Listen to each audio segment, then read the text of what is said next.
The rain on Valthor Prime didn't fall like rain on Earth. It came down in thick, oily sheets that smelled of burnt copper and ionized air, a byproduct of the atmospheric processors that kept the human colony breathable.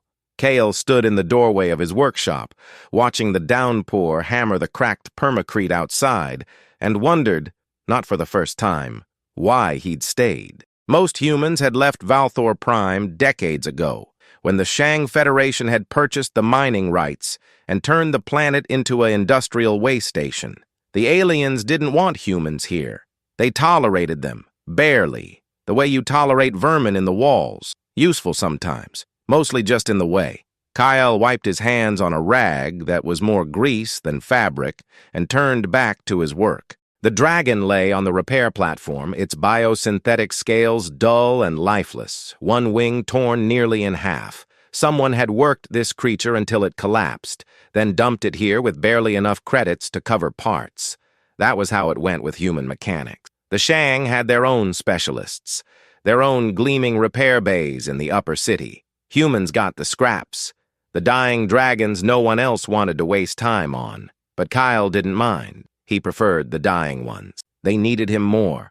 He ran his hand along the dragon's flank, feeling the faint pulse of bioelectric current beneath the scales. Still alive, barely. The wing would need a complete neural graft, and the power core was running at maybe 15%. Any other mechanic would have scrapped it, harvested the organs, sold the scales to the black market. Kael had done that once, years ago, when he'd first arrived on Valthor Prime. He'd needed the money. He'd told himself it was just a machine, just engineered flesh wrapped around mechanical bones. Then he'd looked into its eyes as it died, and he'd seen something looking back. He'd never scrapped another dragon. "All right, girl," he murmured, reaching for his tools. "Let's see what we can do." The workshop was small, cluttered with parts and half-finished projects. Mechanical limbs hung from the ceiling, biosynthetic organs floated in preservation tanks, neural interfaces lay scattered across workbenches like the discarded dreams of some mad scientist. In the corner, Ember, his dragon, the only one he'd ever kept for himself, lay curled on a heated platform, watching with eyes that glowed like dying stars. Ember was old, maybe 20 years, which was ancient for a biosynthetic. Most dragons lasted 5, maybe 10 years before their systems failed, before the constant labor and neural strain broke them down. But Ember had been different from the start. Stronger, smarter, more aware. Kael had found him in a scrap yard, left to die after a loading accident had crushed his hind leg. He'd rebuilt that leg himself, scavenging parts from 3 different dragons, spending weeks calibrating the neural interface until Ember could walk again. That had been 15 years ago. Ember had never left his side since. The dragon on the platform twitched, a wing spasm that spoke of deep neural damage. Kael frowned, adjusting his scanner, reading the bioelectric patterns that pulsed through the creature's nervous system. Worse than he'd thought. The owner had overclocked the neural interface, pushed the dragon beyond its limits, literally burning out portions of its brain. It would take days to repair this, maybe weeks, and he'd already quoted a price that barely covered materials. He should turn it away, should tell the owner it wasn't worth saving, but he wouldn't. He never did. He was 3 hours into the neural graft when he heard the voices outside, children's voices, high and bright, cutting through the monotonous drum of the rain. Kael paused, frowning. Children didn't come to the industrial district. There was nothing here for them but rust and chemical runoff and the distant roar of mining operations. He set down his tools and walked to the door, stepping out into the covered entranceway. 3 of them stood in the rain, 2 girls and a boy, none older than 10. They wore clothes that might have been nice once, but were now little more than rags, patched and repatched, too small for growing bodies. The eldest girl held something wrapped in a dirty cloth, clutching it to her chest like a treasure. All 3 of them were soaked, shivering, staring up at him with eyes too old for their faces. "We heard you fix dragons," the girl said. Her voice was steady, but Kael could hear the desperation underneath. "We heard you're the best." Kael glanced past them, looking for parents, for guardians, for anyone. The street was empty. Just the rain and the rust and these three children standing in his doorway like refugees from some disaster he hadn't heard about. "Where are your parents?" he asked. The girl's expression didn't change. "Gone." The word hung in the air between them, heavy with meanings Kael didn't want to explore. Gone could mean anything on Valthor Prime. Dead in the mines, deported by the Shang, arrested, disappeared. The colony was full of orphans, children left behind when the evacuation ships had come and their parents couldn't afford the passage. The Shang didn't care. They had no use for human children. "I fix working dragons," Kael said, keeping his voice gentle. "Transport dragons, industrial models. I don't—" "Please." The girl unwrapped the cloth, revealing what she carried. "No one else will help us."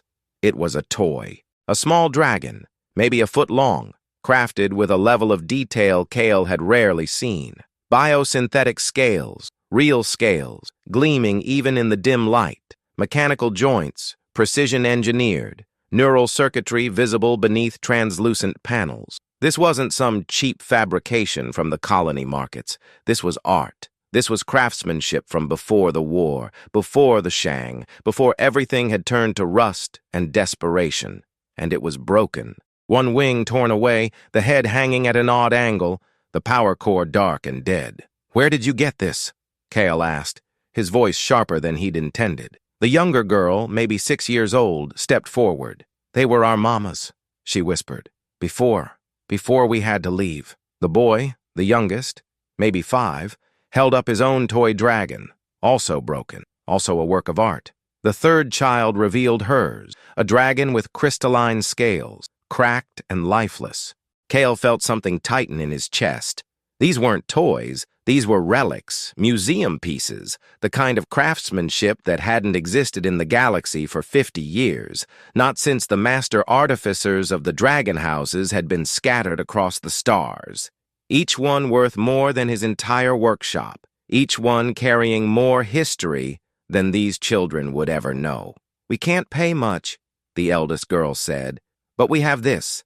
She reached into her pocket and pulled out a handful of credits, maybe 30 total. Enough to buy a meal, maybe 2. Nowhere near enough to repair even one of these dragons. Kael should have said no, should have explained that these were beyond his skill, that they needed a master artificer, that even if he could fix them, the cost would be more than these children could earn in a lifetime. Should have sent them away, back into the rain, back to whatever hole they were hiding in. Instead, he stepped aside and gestured them in. "Come on," he said. "Get out of the rain."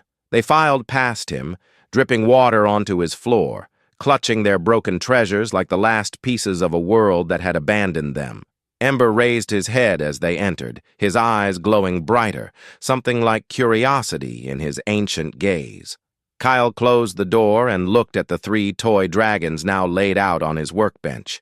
Each one a masterpiece, each one broken, each one representing something these children had lost and were desperate to reclaim. He picked up the first one, the girl's dragon, and held it up to the light. The craftsmanship was extraordinary. The neural pathways were intact, just dormant. The power core was cracked but not destroyed. The wing could be reattached if he had the right materials, if he was careful, if he was willing to spend days on work that would earn him nothing. "What are your names?" he asked.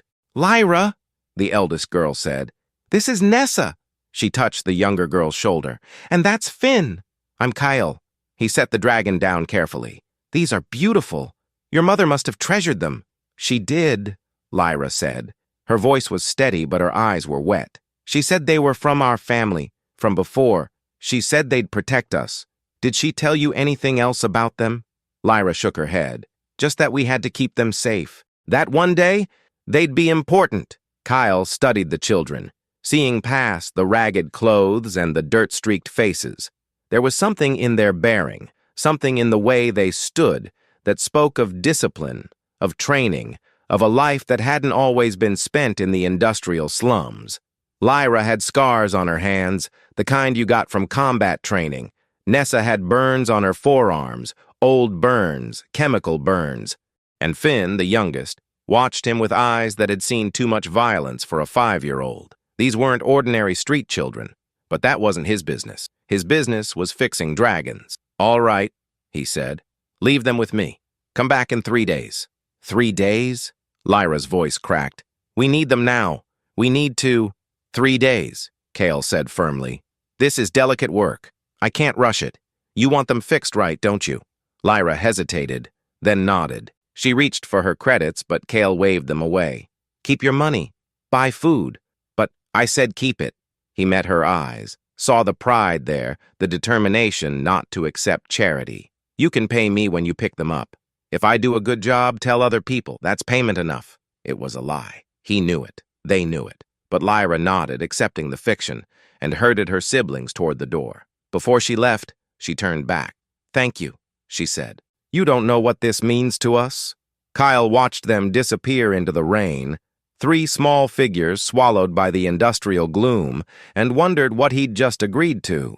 He turned back to the workbench, to the 3 toy dragons that were somehow more than toys, and felt the weight of their history pressing down on him. Ember stirred from his platform, padding over on silent claws, his eyes fixed on the broken dragons. He made a sound, low and questioning, a rumble that resonated in Kael's chest. "I know," Kael murmured. "I know they're special. I can feel it too." He picked up the first dragon again, studying the power core, the neural circuitry, the impossible craftsmanship. This wasn't just art. This was engineering beyond anything the Shang possessed. This was technology from the dragon houses, from the old families, from a time when humans hadn't been refugees and servants, but masters of their own destiny. And these 3 children, these orphans in rags, had carried them through the rain to his forgotten workshop. Kael set the dragon down and reached for his tools. He had work to do. 3 days later, he'd know just how much trouble he'd brought into his life. But for now, there was only the rain, and the broken dragons, and the quiet satisfaction of having something worth fixing. The repairs took longer than 3 days. Kael had known they would. The neural pathways were more complex than anything he'd worked on, requiring micrographs and calibrations that tested the limits of his equipment. The power cores needed complete reconstruction, synthesizing new crystalline matrices from base materials he had to trade 3 spare dragon hearts to acquire. The wings required not just reattachment, but neural integration, teaching the toy dragons how to move again, how to fly, even if only in simulation. He worked 18-hour days, sleeping in fits on his workshop floor, waking to Ember's concerned rumbling and diving back into the work. The dragon on the repair platform, the one he'd been fixing when the children arrived, lay forgotten, its wing graft half-finished, its owner's credits already spent on materials for the toys. But Kael didn't care. He'd found something in the work, something he hadn't felt in years. Purpose. These weren't just repairs. They were resurrections. Each toy dragon was a piece of history brought back from the dead, a connection to a world that had been lost. And the more he worked, the more he understood how precious they truly were. The neural patterns weren't random. They were encoded. Each dragon carried information in its circuits, data compressed into the bioelectric pathways, information that would only activate when the dragon was fully functional. Kael didn't know what the information was. He didn't have the keys to decrypt it, but he knew it was important. Important enough that someone had hidden it in toys, disguised it as children's playthings, kept it safe through whatever disaster had scattered the dragon houses across the stars. And those 3 children had no idea what they carried. On the 5th day, Kael finished the last repair. The 3 toy dragons lay on his workbench, fully restored, their scales gleaming, their eyes glowing with soft inner light. He activated them one by one, watching as they stirred, as their wings flexed, as they lifted into the air on repulsor fields, hovering like living jewels in the dim workshop.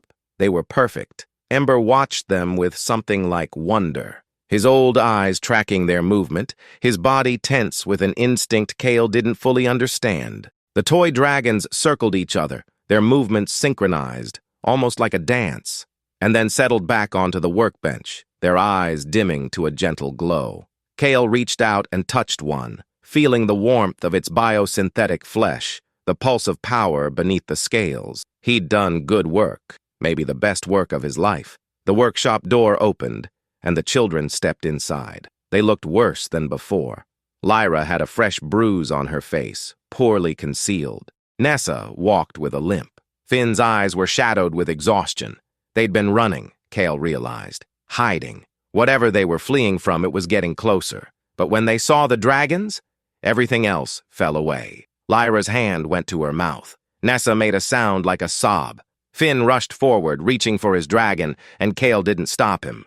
The boy picked up the toy with trembling hands, holding it like something sacred, and the dragon responded, its eyes brightening, its wings spreading, light spilling from its scales like liquid gold. "You fixed them," Lyra whispered. "You really fixed them." "They're more than fixed," Kael said. "They're better than new. The neural pathways are fully integrated. The power cores will last decades. And I added something extra, reinforced scales, shielded circuits. They're fragile, but they're not as fragile as they were." Nessa picked up her dragon, the one with crystalline scales, and pressed it to her cheek. Tears ran down her face, cutting tracks through the dirt. Lyra held hers with both hands, staring at Kael like he'd performed a miracle. "How much?" she asked. "What do we owe you?" "Nothing," Kael said. "They're yours. Take them and go." "We can't." "You can." Kael's voice was firm. "I don't know what you're running from, and I don't need to know. But those dragons are important. They're more than toys. Keep them safe. Keep yourselves safe. That's payment enough." Lyra studied him, her eyes searching his face, looking for the angle, for the trick, for the betrayal that she'd learned to expect from the world. But Kael met her gaze steadily, and whatever she saw there must have satisfied her, because she nodded. "Thank you," she said. "We won't forget this." They turned to leave. The 3 toy dragons clutched to their chests, and Kael thought that would be the end of it. A good deed in a world that rarely rewarded good deeds. A moment of light in the industrial darkness of Valthor Prime.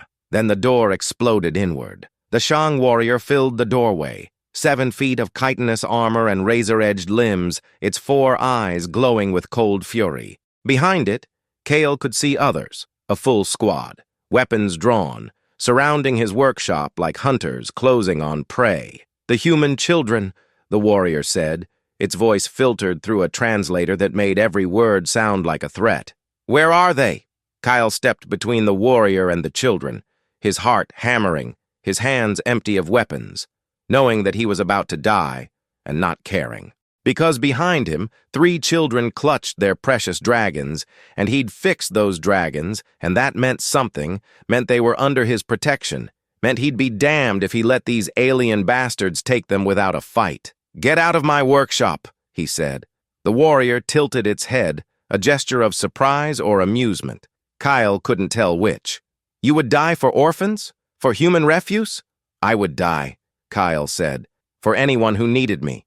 The warrior raised its weapon, a plasma caster that could turn Kael into ash in seconds, and Kael prepared himself for the end, thinking at least he'd done one good thing, at least he'd fixed those dragons, at least he'd tried. Then Ember roared. It wasn't the rumble of a biosynthetic dragon, worn and old and half-broken. It was the roar of something ancient, something primal, something that had been sleeping for decades and had finally woken up. The sound shook the workshop, shattered the windows, sent tools flying from the workbenches like shrapnel. And Ember changed. His scales, dull and scarred, began to glow. His eyes, tired and dim, blazed with light that hurt to look at.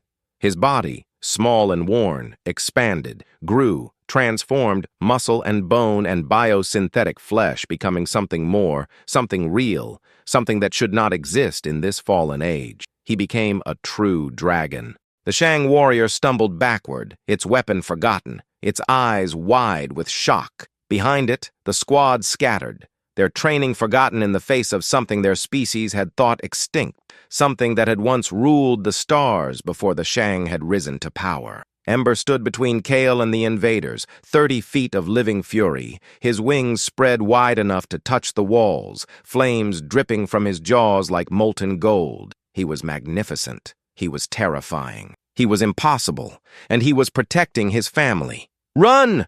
Kael said to the children, not taking his eyes off Ember, off the miracle that had just occurred in his workshop. "Run now! I'll hold them!" But Lyra started. Now! They ran. Out the back, through the emergency exit Kael had installed years ago for exactly this kind of situation, though he'd never imagined it would involve a true dragon and Shang warriors and 3 children carrying the fate of the galaxy in toy form. The warrior recovered its composure, raised its weapon, and Ember moved. Fast. Faster than anything that size had a right to move. His tail whipped around, smashing the warrior into the wall with enough force to crack armor. His jaws closed on another warrior's weapon, melting it instantly, the plasma discharge harmless against his scales. His wings buffeted the squad, sending them flying like leaves in a storm.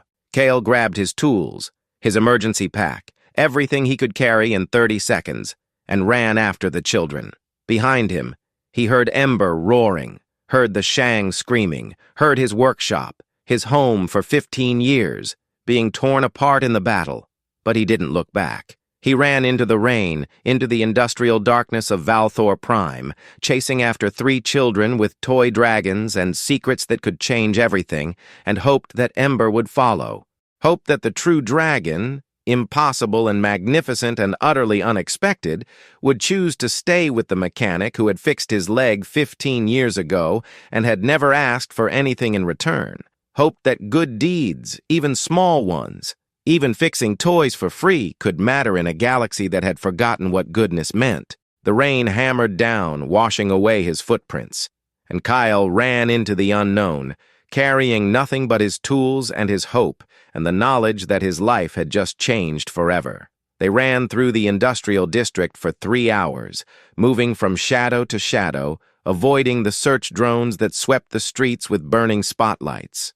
The rain never stopped, and Kael's lungs burned with every breath, his legs aching from the unaccustomed exertion. Behind them, the sounds of battle had faded, replaced by the wail of sirens and the distant thunder of dropships deploying more Shang troops. Lyra led the way, moving with a certainty that spoke of preparation, of planning, of a life spent ready to run. She knew every alley, every maintenance tunnel, every hiding spot in this forgotten corner of Valthor Prime. Nessa followed close behind, her limp barely slowing her down, her crystalline dragon clutched tight against her chest. Finn brought up the rear with Kael, the boy's small legs pumping furiously to keep pace, his golden dragon glowing softly in his arms like a lantern. "Here," Lyra hissed, ducking into a drainage tunnel half hidden behind a pile of industrial waste.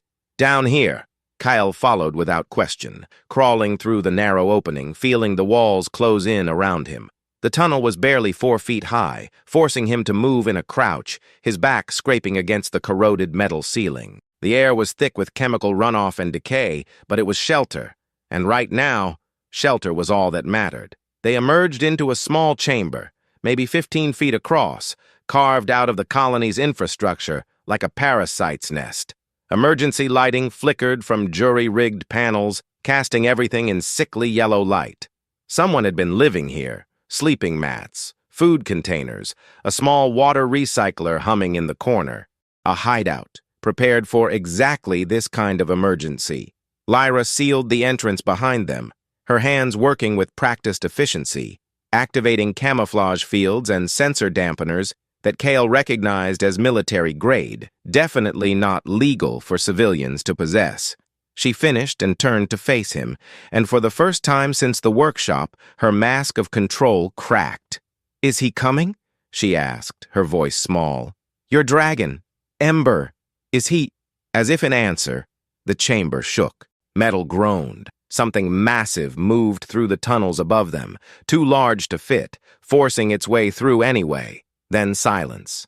Then a scratching at the sealed entrance, gentle, almost tentative. Kael moved to the entrance and deactivated the seal. The metal panel slid aside, revealing darkness, and then Ember's head pushed through, his scales still glowing with residual heat, his eyes burning like stars. He'd returned to his normal size, or something close to it, but Kael could see the power still thrumming beneath his scales, ready to explode outward again if needed. The dragon squeezed into the chamber, filling half the space, his tail wrapped around his body, his wings folded tight. He looked at Kael, then at the children, and made a sound like a purr, deep and resonant and somehow reassuring. "What happened to him?" Nessa whispered, staring at Ember with wonder. "How did he do that?" Kael shook his head. "I don't know. I've had him for 15 years and I never knew he could—" He trailed off, searching for words. "I never knew what he really was. He's a true dragon," Lyra said. She sat down heavily on one of the sleeping mats. Her toy dragon still clutched in her hands. "The last one. We thought they were all gone." "You know about true dragons?" Kael asked. Lyra looked at him, and in her eyes, Kael saw the weight of secrets too heavy for a child to carry. She was maybe 11 years old, but she looked ancient in that moment, worn down by burdens that should never have been hers. "We know a lot of things," she said quietly. "We have to. We're—" She stopped, glanced at her siblings, at Finn curled against Nessa, already half asleep despite everything.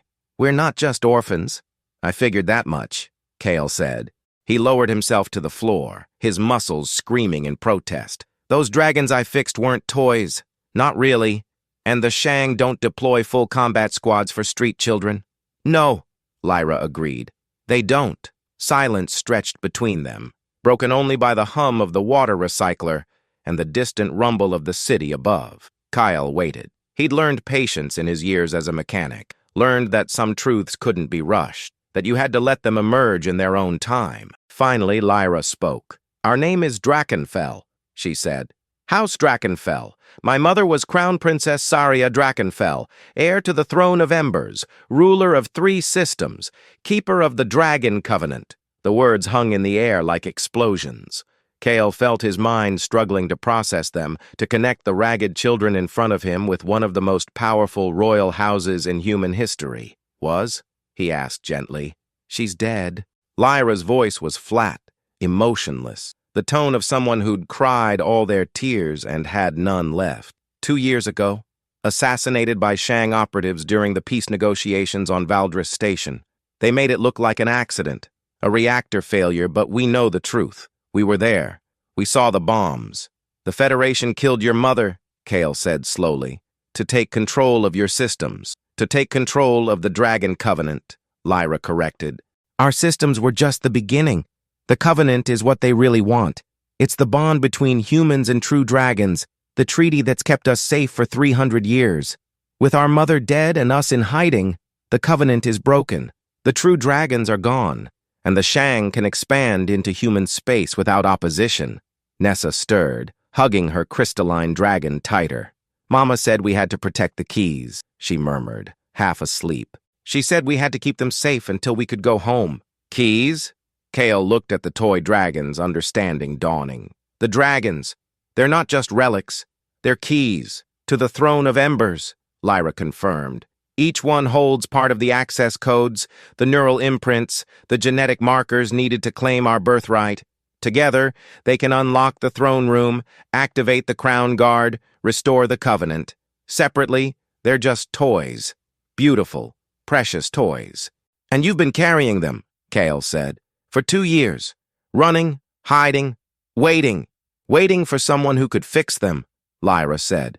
She looked at Kael with eyes too old for her face. "They were damaged in the attack. We tried to repair them ourselves, but we didn't have the skills, the tools, the knowledge. Every mechanic we approached either turned us away or tried to sell us to the Shang. We'd almost given up hope. Then you found me. Then we found you." Lyra smiled, a small, broken thing. "The failed mechanic in the industrial slums, the human the Shang ignore because he's not worth their attention. The one person in the galaxy who might help us without asking questions." "I'm asking questions now," Kael said. "I know." Lyra set her dragon down carefully, and it stirred, its eyes glowing, its wings flexing in response to her touch. "And I'll answer them, because you saved us, because you fixed our dragons when no one else would, because your dragon, the last true dragon in existence, chose to reveal himself to protect us." She paused. "Because we trust you." The weight of those words settled over Kael like a physical thing. Trust. These children, these royal heirs who'd been hunted across the galaxy, who'd watched their mother die, who'd survived 2 years on the run, trusted him.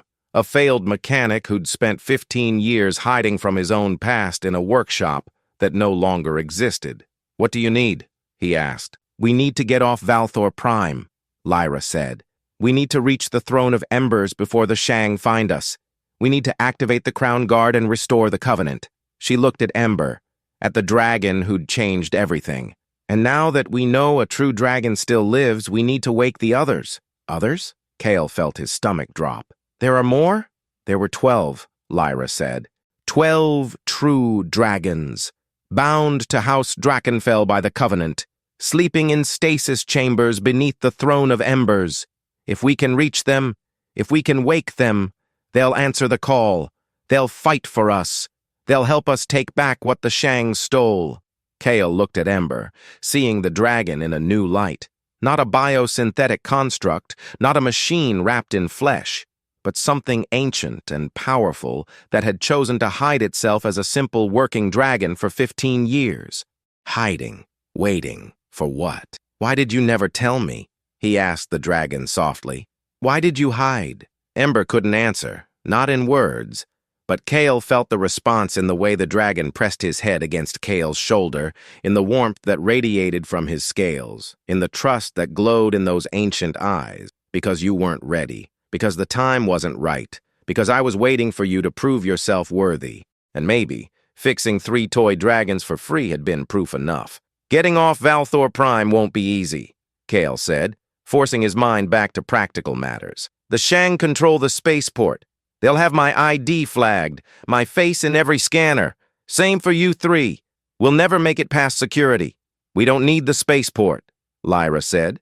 She pulled out a small data chip, scarred and worn. We have coordinates, a safe house, run by loyalists.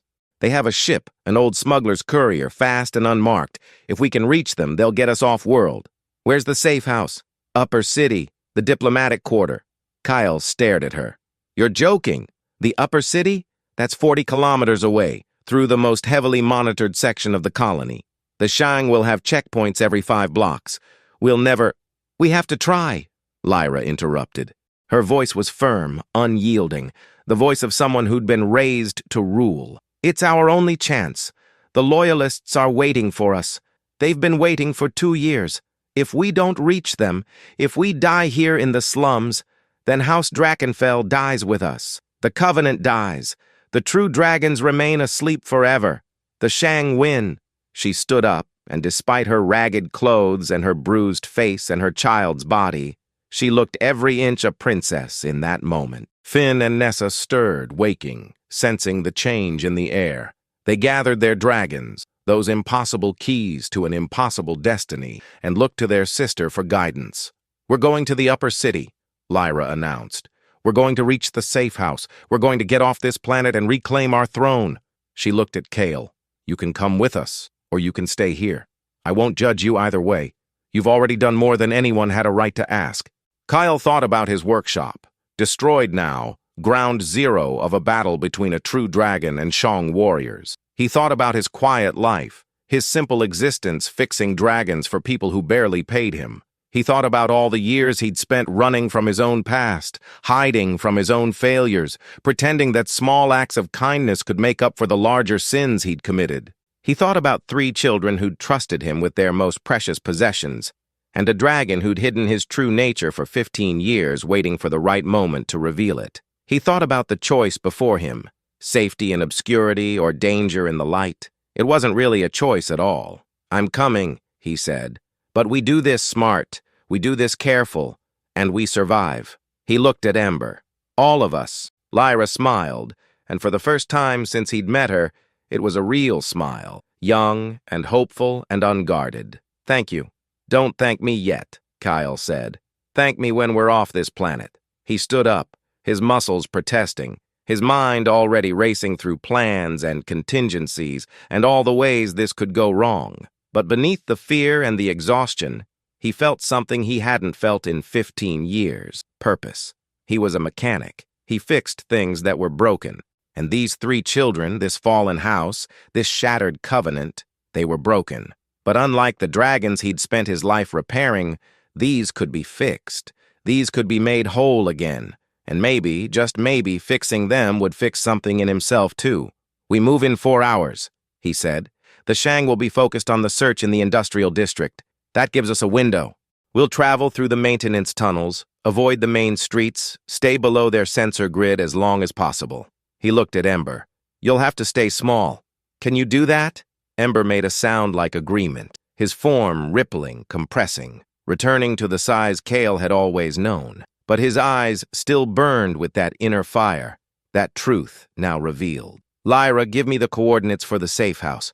I need to plan our route. Kael pulled out his data pad, one of the few things he'd grabbed from the workshop. Nessa, Finn, get some rest. Eat if you can. It's going to be a long night. The children obeyed, settling onto the sleeping mats, their toy dragons nestled beside them like living nightlights. Lyra handed Kael the data chip, and he plugged it into his pad, watching as a map of the upper city bloomed across the screen. The safe house was in the heart of the diplomatic quarter, a section of Valthor Prime that humans rarely entered anymore. It was surrounded by Shang embassies, Federation checkpoints, surveillance systems that could identify a person from their gate alone. Getting there would require more than luck. It would require a miracle, or a true dragon and 3 keys to an ancient throne. Kael started mapping routes, discarding options, weighing risks. Beside him, Ember settled onto the floor, his presence warm and solid and reassuring. The dragon had protected him in the workshop. The dragon had followed him through the tunnels. The dragon had chosen him 15 years ago and had never wavered in that choice. Whatever came next, they would face it together. Kael. Lyra's voice was soft, tentative. Can I ask you something? He looked up from his planning. Of course. Why did you fix our dragons? Really? You could have turned us away. You could have taken our credits and told us to come back next week, knowing we'd be gone by then. But you spent days on them. You used your own materials. You didn't ask for payment. She paused. Why? Kael thought about the question, about the real answer beneath all the easy ones. Because they were beautiful. Because the children needed them. Because it was the right thing to do. All true, but not the whole truth. Because I know what it's like, he said finally. To lose everything that matters. To have the things you love broken beyond repair. And I know what it's like when someone, anyone, takes the time to fix them. Even if it's just a small thing. Even if it doesn't solve everything. He met her eyes. I couldn't fix my own broken things, but I could fix yours, and maybe that matters. Lyra was quiet for a long moment. Then she nodded, accepting the answer, understanding what he hadn't said. It matters, she said. It matters more than you know. She settled down to sleep, curling up with her siblings, the 3 of them tangled together like puppies, seeking warmth and comfort in each other. The toy dragons glowed softly, filling the chamber with gentle light, and Kael watched them sleep, these royal heirs dressed in rags, and felt the weight of responsibility settle over him like armor. He was a mechanic, a failed soldier-turned-repair technician, hiding from his past in a forgotten corner of the galaxy. He had no business leading a rescue mission through the most dangerous part of Valthor Prime, no business helping royal children reclaim their throne, no business standing between the Shang Federation and their plans for human extinction. But he'd fixed their dragon, and that meant something. That meant everything. 4 hours later, they moved out. 5 figures and a dragon slipping through the maintenance tunnels beneath Valthor Prime, heading toward the upper city and whatever fate awaited them there. Behind them, the search continued, drones sweeping the industrial district, Shang warriors tearing apart every hiding place looking for 3 children and a mechanic who'd vanished into the rain. But ahead of them, in the diplomatic quarter, loyalists waited with a ship and a dream of restoration. And in the darkness of the tunnels, 3 toy dragons glowed like promises, like hope, like keys to a future that everyone thought was lost.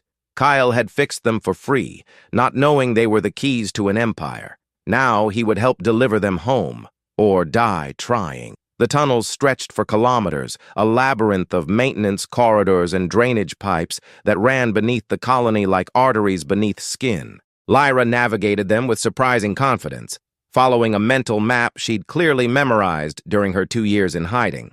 Every turn, every junction, every ladder leading up or down, she knew them all. Kael followed, his tool bag slung over his shoulder, his eyes constantly scanning for threats. Behind him, Nessa and Finn moved in silence, their dragons clutched tight, their small faces set with determination. Ember brought up the rear, his footsteps silent despite his size, his eyes glowing in the darkness like warning beacons. They'd been moving for 2 hours when they heard the first patrol. Lyra raised her hand and everyone froze. The sound came from above, filtering through the grates that separated the tunnels from the streets. Heavy footsteps, multiple sets, moving in formation. Shang warriors. They passed overhead, close enough that Kael could hear their chittering communication, close enough that dust fell from the grate onto his shoulders. Then they were gone, moving on to the next block, the next search grid. Lyra waited 5 minutes before signaling them forward again. They moved faster now, knowing how close the patrols were, how thin the margin between safety and discovery had become. 3 hours in, they reached a junction point where 5 tunnels converged. Lyra consulted her mental map, then pointed to the leftmost passage. That way. Another hour to the upper city access points. They started forward, and Ember growled. It was a low sound, barely audible, but it carried a weight of warning that made Kael's blood freeze. The dragon's eyes blazed brighter, his head turned toward the right-hand tunnel, his body tense. "What is it?" Lyra whispered. Kael didn't answer. He was already moving, pushing the children behind him, putting himself between them and whatever Ember sensed. His hand went to his tool bag, searching for anything that could serve as a weapon, knowing that against Shang warriors, tools would be useless. The figure emerged from the right tunnel slowly, deliberately, making no attempt at stealth. It was tall, taller than the Shang warriors but more slender, wrapped in robes that seemed to absorb light rather than reflect it. Its face was hidden behind a mask of dark metal, carved with patterns that hurt to look at directly. "Peace," the figure said, its voice surprisingly human, surprisingly gentle. "I mean no harm. Who are you?" Kael demanded. The figure raised its hands, showing they were empty. "A friend, or at least not an enemy. I've been following you since the industrial district, ensuring the Shang patrols missed your trail. It hasn't been easy. Why would you help us?" Lyra stepped forward, her hand moving to a concealed pocket where Kael suspected she kept a weapon. "We don't know you." "No," the figure agreed. "But I know you, Princess Lyra Drakkenfell. I know your sister Nessa, your brother Finn. I know your mother died on Valdris Station, and I know you've been running ever since." The figure paused. "And I know you carry the keys to the Throne of Embers." Silence. Then Lyra's weapon was in her hand, a small plasma pistol that looked ancient and deadly. "Give me one reason not to shoot you right now." "Because," the figure said, "I was your mother's friend. I was there when she died, and I've spent 2 years trying to find you, to help you, to finish what she started." Slowly, the figure reached up and removed its mask. The face beneath was human, male, maybe 40 years old, scarred across one cheek by what looked like a plasma burn. His eyes were gray, tired, carrying the same weight of loss that Lyra's carried. "My name is Marcus Venn," he said. "I was captain of your mother's crown guard. I should have died with her on Valdris Station. I've spent every day since wishing I had." Lyra stared at him, her weapon unwavering, her eyes searching his face for truth or deception. "Prove it. Tell me something only my mother's guard would know." Marcus smiled, sad and knowing. "Your mother used to sing to you before bed, an old Earth song from before the diaspora. Across the stars." She had a terrible voice, completely tone-deaf, but she sang it anyway because you loved it, and Nessa would always ask her to sing it twice. Nessa made a sound like a sob. Finn pressed against his older sister, trembling. Lyra's weapon lowered, just slightly. "Captain Venn died on Valdris Station," she said. "Everyone knows that. The Shang confirmed it." "The Shang lied," Marcus said. "They wanted me dead, but I survived the blast. Barely. I've been in hiding ever since, gathering intelligence, tracking their movements, trying to find you before they did." He looked at the children with something like grief. "I'm sorry it took so long. I'm sorry I couldn't protect you the way I should have." "If you're really Captain Venn," Lyra said, "then you know where we're going. You know about the safe house." "I do, and I'm here to tell you it's compromised." The words fell like bombs. Kael felt the hope drain from the tunnel, replaced by cold despair. "What do you mean, compromised?" Lyra's voice cracked. The Shang infiltrated the Loyalist network 3 months ago, Marcus said. They've been feeding us false intelligence, tracking our communications, identifying our safe houses one by one. The diplomatic quarter location was shut down last week. The Loyalists there are either dead or captured. If you go there, you'll walk into a trap. Then we're trapped, Nessa whispered. There's nowhere to go. No, Marcus said. There's one place, one option the Shang don't know about, because I never reported it to the Loyalist network. I didn't trust their security. He looked at Kael. Your workshop, or what's left of it. There's something there hidden in the foundations that your mother left behind, Princess. Something she told only me about in case everything went wrong. What? Lyra asked. An escape route. A tunnel that leads to the old mining operations beneath the colony. From there, we can access the abandoned spaceport, the one the Shang shut down when they took over. There's a ship there, hidden, waiting. It's old, probably barely functional, but it can get us off Valthor Prime. Why should we trust you? Kael asked. You appear out of nowhere. Tell us our plan is compromised. Offer an alternative that requires going back to the one place the Shang know we've been. That's convenient. Marcus met his eyes. You shouldn't trust me. Not completely. Trust is a luxury you can't afford. But ask yourself this. If I were working for the Shang, why would I bother with this conversation? I could have called in my location as soon as I found you. I could have led the patrols straight to you hours ago. But I didn't. He paused. I failed your mother, Princess. I won't fail her children. Not again. The silence stretched. Then Ember moved, padding forward, his eyes fixed on Marcus. The dragon approached the man, sniffed him, studying him with ancient intelligence. Then Ember made a sound, low and approving, and pressed his head against Marcus's hand. The dragon's judgment. All right, Lyra said finally, holstering her weapon. We go back to the workshop, but if this is a trap, Captain Ven, you'll die first. Marcus smiled grimly. If it's a trap, Princess, we'll all die together. But it's not. I swear on your mother's memory. They turned back, retracing their steps through the tunnels, heading toward the industrial district they'd fled hours before. Kael felt the wrongness of it, the terrible logic that was leading them in circles, back to ground zero. But Marcus was right about one thing. They had no other options. The safe house was compromised. They were being hunted, and time was running out. Behind them, the upper city glittered with false promises and Shang surveillance. Ahead of them, the ruins of a workshop held secrets that might save them. And walking beside them, a stranger who claimed to be a dead man swore oaths on the memory of a murdered queen. Kael didn't know if they were walking toward salvation or destruction, but he knew they were out of choices. And sometimes, when you're out of choices, all you can do is move forward and hope that the small acts of kindness you've performed, fixing dragons for free, showing mercy when you didn't have to, have built up enough credit with the universe to carry you through what comes next. They walked through the darkness, 5 humans and a dragon, carrying the weight of an empire in toy form, and above them, the Shang patrols continued their search, tightening the net, closing in.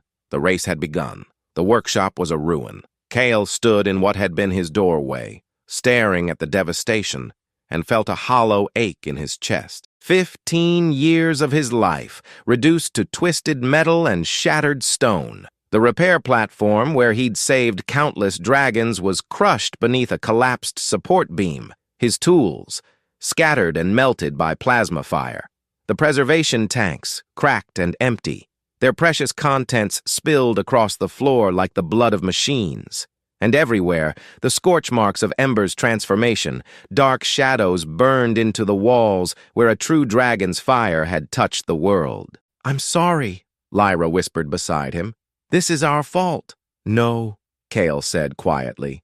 "This is the Shang's fault, and mine, for thinking I could hide forever." Marcus moved past them, scanning the wreckage with practiced eyes, his movements efficient and military. He'd changed from his robes into something more practical, combat gear that looked like it had seen better days, patched and repaired but still functional. A soldier's armor for a soldier who'd supposedly died 2 years ago. "The Shang swept this area 3 times, Marcus said, kneeling to examine the floor. "But they were looking for you, not for hidden passages. Your mother was clever, Princess. She hid her escape routes in places no one would think to look. Workshops, warehouses, ordinary places where ordinary people worked. He glanced at Kael. "No offense. None taken," Kael said. He stepped into the ruins, navigating through the debris, heading toward the back corner where he'd kept his personal quarters. If there's a hidden passage, it would be near the foundations. This building is old, pre-colony, built when humans first settled Valthor Prime. There are maintenance shafts and service tunnels throughout. "Not a maintenance tunnel," Marcus said. "Something older. Something from before the colony. Your mother had access to archaeological surveys, classified data about Valthor Prime's original structures. She found something here, something the Shang didn't know existed. They searched through the wreckage, moving carefully, alert for any signs of surveillance or booby traps. Ember prowled the perimeter, his senses extended, watching for threats. Finn and Nessa stayed close to Lyra, their toy dragons glowing softly, providing light in the darkness. It was Nessa who found it. "Here," she said, pointing to a section of floor that looked no different from any other section. "My dragon is glowing brighter here, like it recognizes something." Marcus moved to the spot and knelt, running his hands across the permacrete. "She's right. There's a seal here, hidden beneath the surface layer. It's responding to..." He looked at the toy dragons. "To them. The keys. What do we do?" Lyra asked. "Place the dragons on the floor," Marcus instructed. "All three of them, in a triangle pattern. The seal should recognize the neural signatures and unlock." Lyra hesitated, then nodded. She set her dragon down carefully, and Nessa and Finn followed suit. The three toy dragons glowed brighter, their light intensifying, and Kael felt a vibration run through the floor, a deep resonance that spoke of mechanisms activating, of ancient technology waking from long sleep. The permacrete split open, not cracked or shattered, but split cleanly, precisely, revealing a circular opening maybe 4 feet across. Stairs led down into darkness, carved from stone that looked far older than the colony, older than human presence on Valthor Prime. Ancient stone, marked with symbols that Kael didn't recognize, that hurt to look at directly. "Dragon script," Marcus breathed. "This isn't just an escape route. This is a Dragon House archive. Your mother found something significant here." "How far down does it go?" Kael asked.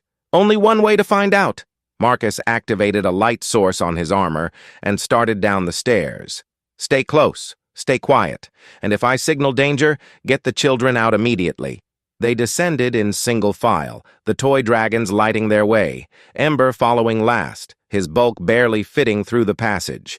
The stairs went down for what felt like miles, though Kael's internal sense of direction told him it was maybe 100 meters.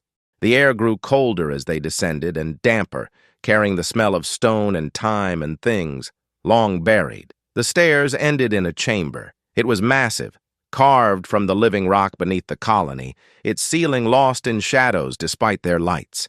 Pillars rose like trees, covered in more of that strange script, glowing faintly with bioluminescence that had somehow survived centuries or millennia. And in the center of the chamber, sitting on a raised dais, was a ship.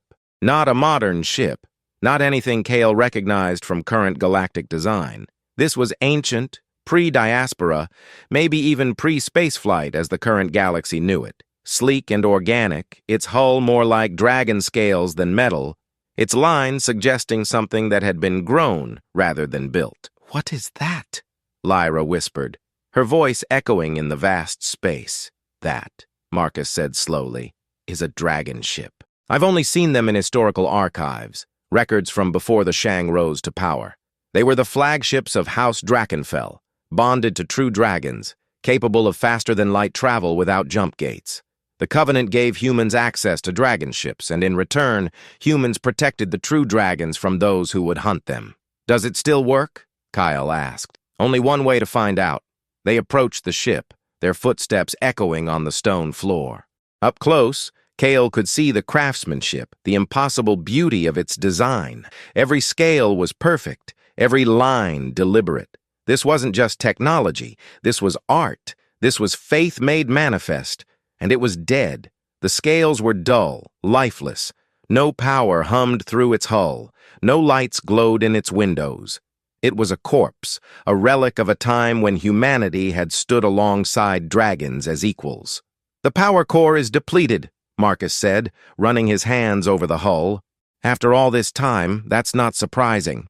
We'd need a massive energy source to jump-start it, something on the order of a fusion reactor or—" He trailed off, looking at Ember. The true dragon padded forward, his eyes fixed on the ship, something like longing in his ancient gaze. He approached the dais, climbed it with surprising grace, and pressed his head against the ship's hull. Nothing happened for a long moment. Then the scales began to glow. Softly at first, then brighter. Light spreading from where Ember touched it, racing along the hull like liquid fire. The bioluminescent script on the pillars flared in response, and the entire chamber filled with golden light. The ship was waking up. "Impossible," Marcus breathed. The dragon ships required a fully mature true dragon, bonded to a pilot from House Drakkenfell. Ember he's not even 50 years old. He shouldn't be capable of— "He's not just any true dragon," Lyra said. She stared at Ember with something like awe. "He's the last one. Maybe the only one who escaped when the Covenant fell. He's been hiding, surviving, waiting." She looked at Kael, waiting for someone worthy to find him. Kael felt the weight of her words. The implication: he was a mechanic, a failed soldier, a man who'd spent 15 years hiding from his past. He wasn't worthy of anything, but he'd fixed Ember's leg. He'd given the dragon a home. He'd never asked for anything in return except companionship. And maybe, to a true dragon, that was worth more than any royal bloodline. The ship's entrance opened, a ramp extending down to the dais. Interior lights flickered to life, warm and inviting. Kael could see the cockpit through the opening, designed for both human and dragon, with neural interface ports and flight controls that looked organic, responsive, alive. "We need to move," Marcus said urgently. "That energy signature will draw attention. The Shang have sensors that can detect dragon ship activation. They'll converge on this location within minutes." "Can you fly this thing?" Kael asked him. "I was trained on historical simulations, but I never actually—" "I can fly it." They all turned to look at Lyra. She stood straight, her chin lifted, and despite her ragged clothes and her child's body, she looked every inch a princess, an heir, someone born to command dragon ships and true dragons and the fate of empires. "I'm the eldest daughter of House Drakkenfell," she said. "I was being trained to bond with the dragon fleet before my mother died. I know the interface protocols. I know the neural commands. I can fly this ship." She paused. "If Ember will let me." The dragon turned his head, regarding her with those ancient eyes, and Kael saw the moment of judgment, the weighing of worth. Then Ember lowered his head in something like a bow, and the ship's neural interface ports glowed brighter, inviting, accepting. "Everyone aboard," Marcus commanded. "Now! We're out of time." They rushed up the ramp, Nessa and Finn clutching their toy dragons, Marcus securing the entrance behind them. The interior of the ship was like walking into a living thing, all organic curves and bioluminescent panels, warm to the touch. There were seats, if you could call them that, more like nests that adjusted to fit each person. And at the front, the pilot's throne, designed for a child or young adult with neural ports that would link directly to the pilot's mind. Lyra took the throne without hesitation. The neural ports extended like gentle fingers, touching her temples, her wrists, the base of her skull. She gasped as the connection formed, her eyes rolling back, and for a horrible moment Kael thought they'd lost her, thought the ship had killed her, or broken her mind. Then her eyes opened, glowing with the same golden light as Ember's, and she smiled. "I can see," she whispered. "I can see everything. The ship, the dragon, the pathways through space. I can see the way home." Ember positioned himself in the dragon cradle, a space behind the pilot's throne designed for the true dragon's mass, and his own neural ports engaged, linking him to both the ship and Lyra. The connection completed, two minds and one machine becoming something more than the sum of their parts. The ship lifted off the dais. There was no sound, no roar of engines, no vibration of thrust. The dragon ship simply rose, as natural as breathing, as inevitable as dawn. The ceiling above them, solid rock, tons of it, began to crack, to split, to part like water, ancient mechanisms built into the chamber activating, opening a shaft to the surface. "They're here," Marcus said, checking his sensors. "Shang dropships, converging on our position. 3 minutes to intercept." "Then we'd better be fast," Lyra said.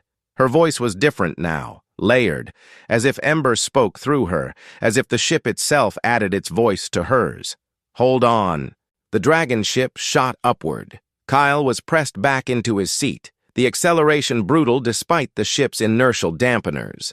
They blasted through the opening shaft, through hundreds of meters of rock and colony infrastructure, and emerged into the rain-soaked sky of Valthor Prime. The Shang were waiting. Dropships surrounded them, dozens of them, weapons hot, firing before the dragon ship had fully cleared the shaft. Plasma bolts hammered their shields, energy weapons that should have torn through any normal ship's defenses. But the dragon ship wasn't normal. Its scales absorbed the impacts, dispersed the energy, converted it to power that fed back into the ship's systems. "They're making us stronger," Lyra said, and Kael could hear the savage joy in her voice, the joy of a caged princess finally breaking free. "Every shot makes us faster. Every attack gives us more power." The dragon ship banked, moving with impossible grace, dodging between dropships like a dancer. Ember roared. The sound transmitted through the ship's hull, amplified by its systems, and the nearest dropship's systems failed, their electronics scrambled by the sonic assault. "Exit vector locked," Lyra announced. "Calculating jump coordinates." "We can't jump from inside a gravity well," Marcus protested. "The ship will tear itself apart." "Dragon ships don't care about gravity wells," Lyra said. "They make their own paths. Hold on." Space split open in front of them. Not a jump gate, not a wormhole, not anything Kael recognized from modern FTL technology. This was something older, something that bent reality itself, creating a pathway through dimensions that shouldn't exist. The dragon ship dove into the tear, and Valthor Prime disappeared behind them, along with the Shang dropships and the colony and 15 years of Kael's life. They were in the void between stars.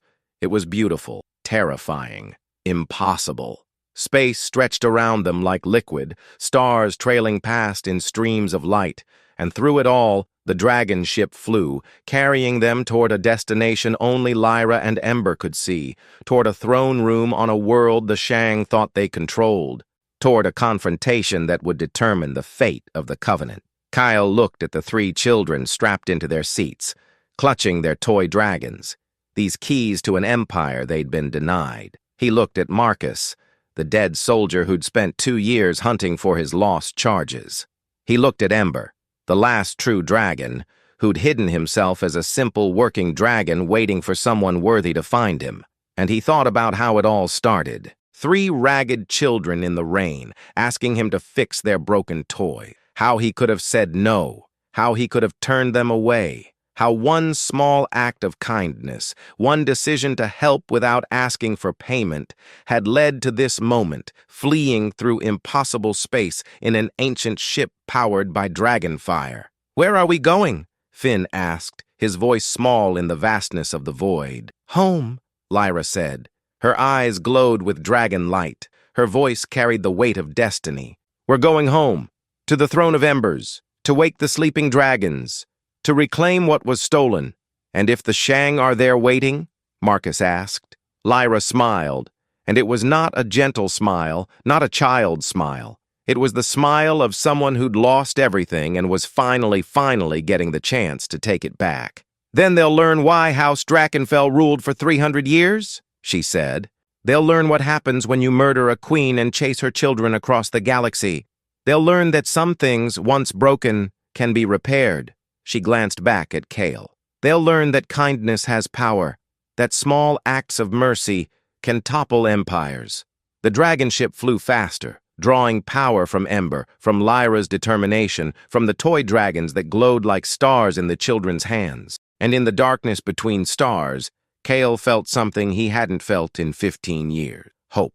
Not the desperate hope of someone hiding from their failures, but the fierce hope of someone who'd found a purpose worth fighting for, worth dying for if it came to that. He'd fixed 3 toy dragons for free. Now he would help deliver them to their destiny. And if the Shang stood in their way, they would learn what a mechanic could do when protecting the things he'd repaired. They would learn that underdog humans, written off and dismissed, could still change the galaxy, one act of kindness at a time. The journey through the void lasted 3 hours by the ship's chronometer, though time felt strange in that space between dimensions. Kael spent it checking supplies, taking inventory of what they'd managed to bring. Not much. Marcus had a few weapons, his armor, some rations. The children had their toy dragons and the clothes on their backs. Kael had his tools and the knowledge in his head. It wasn't enough to reclaim a throne, but it was what they had. "Approaching normal space," Lyra announced. The golden glow in her eyes pulsed with each word, synced to Ember's heartbeat, to the ship's systems. "Emerging in 3, 2, reality snapped back. They were in orbit around a planet that took Kael's breath away. It was beautiful in a way that defied description. Its surface, a patchwork of colors that shouldn't exist together but somehow worked. Crimson forests, azure oceans, mountains that gleamed like molten gold, and everywhere, the signs of dragon architecture, buildings that looked grown rather than built, towers that spiraled into the clouds like crystallized flame. This was Pyria, the heart of House Drakkenfell's territory, the world where the throne of embers sat, waiting for its rightful heirs. "I don't see any Shang ships," Marcus said, scanning their sensors. "That's not right. They should have a garrison here, orbital defenses, something." "They do," Lyra said. Her voice was tight. "But they're hiding, waiting. They know we'd come eventually. They're letting us land." "It's a trap," Kael said. "Of course it's a trap." Lyra's hands moved across the neural interface, guiding the ship toward the planet's surface. "But we don't have a choice. The throne of embers is down there. The sleeping dragons are down there. Everything we need to restore the covenant is down there." She looked back at them. "So we spring the trap, and we survive it." The dragon ship descended through the atmosphere, its scales protecting them from the friction and heat. Below them, Kael could see the capital city, Ember's Landing, named for the first dragon who had bonded with the first Drakkenfell millennia ago. It should have been full of life, full of humans and dragons working together, the heart of a thriving civilization. Instead, it was a graveyard. The buildings were intact but empty. The streets were clean but deserted. It was as if everyone had simply vanished, leaving their homes and their lives behind. The Shang hadn't destroyed the city. They'd preserved it, kept it like a museum, a monument to a conquered people. "Where is everyone?" Nessa whispered. "Relocated," Marcus said grimly. "Standard Shang procedure. They clear out the native populations, move them to labor colonies, keep the infrastructure intact for their own use. They've turned Pyria into a resort world for Federation officials. Then we'll take it back," Lyra said. "We'll take all of it back." The ship landed in the plaza outside the Throne of Embers, the massive fortress palace that had been the seat of House Drakkenfell's power for 3 centuries. It was a building that looked like a dragon itself, all sweeping curves and scale-like architecture, with towers that reached toward the sky like wings, with windows that glowed like eyes. The entrance stood open, waiting. "They're inside," Marcus said. "I'm reading at least 50 Shang warriors plus command staff. They've turned your throne room into a command center." "Good," Lyra said. She stood up from the pilot's throne, disconnecting from the neural interface, swaying slightly as the ship's consciousness released her. "Then they'll see what happens when they sit on a throne that isn't theirs." Ember growled agreement, his form rippling, expanding, preparing to become the monster that had saved them in the workshop. Kael grabbed his tool bag, wishing he had actual weapons, knowing that what he really had, the ability to fix things, to repair what was broken, might be more important than any gun. "Stay behind me," Marcus said, checking his weapons. "And if things go bad, run. Don't try to be heroes, just run." "We're done running," Lyra said. She picked up her toy dragon, and its light blazed, responding to her determination. Nessa and Finn did the same, and the 3 keys to the throne of embers burned like captured stars. "We're done hiding. We're done being afraid. Our mother died for this throne. We won't dishonor her memory by running away from it now." She walked down the ramp, her siblings following, 3 royal children in rags carrying toys that contained the power to change everything. Marcus followed, his weapons ready. Kael followed Marcus, one hand on his tool bag, the other touching Ember's flank, drawing strength from the dragon's solid presence. They walked across the plaza, toward the open doors of the throne of Embers, toward the trap that waited inside, toward the confrontation that would decide whether House Drakkenfell would rise from the ashes or be extinguished forever. And as they walked, the toy dragons glowed brighter, their light visible even in the daylight, announcing to anyone watching that the lost heirs had come home, that the keys had returned to unlock what had been sealed, that the covenant, broken 2 years ago on a space station far from here, was about to be renewed or destroyed completely. Behind them, the dragon ship waited, bonded to Ember, ready to fight or flee as needed. Above them, the Shang fleet uncloaked, surrounding the planet, cutting off any escape. And ahead of them, in the throne room where their mother had once ruled with wisdom and strength, alien warriors waited with weapons and arrogance and the absolute certainty that humans could be conquered, controlled, eliminated. They would learn differently. They would learn that kindness could become fury, that mercy could become justice, that a mechanic who fixed broken toys for free could stand beside princesses and true dragons and challenge an empire. The doors of the throne of Embers loomed before them, tall enough for dragons to pass through, carved with scenes of the Covenant's founding, of humans and dragons standing together against the darkness. Lyra didn't hesitate. She walked through those doors like she owned them, because she did. And behind her, carrying tools instead of weapons, believing in repair instead of destruction, Kael followed her into the throne room to face whatever waited there. The final confrontation had begun. The throne room was both more and less than Kael had imagined. More because the architecture was breathtaking, soaring ceilings that vanished into shadow, pillars carved to look like frozen flames, floors made of some dark stone shot through with veins of gold that pulsed with faint light. The walls were covered in murals depicting the history of House Drakkenfell, humans and dragons working together, fighting together, building a civilization that had lasted 3 centuries. Less because the Shang had desecrated it. Their equipment filled the space like tumors, command consoles and weapon racks and surveillance systems, all gleaming alien technology that clashed with the organic beauty of the room. Shang warriors stood at attention throughout, their chitinous armor reflecting the golden light, their weapons trained on the entrance.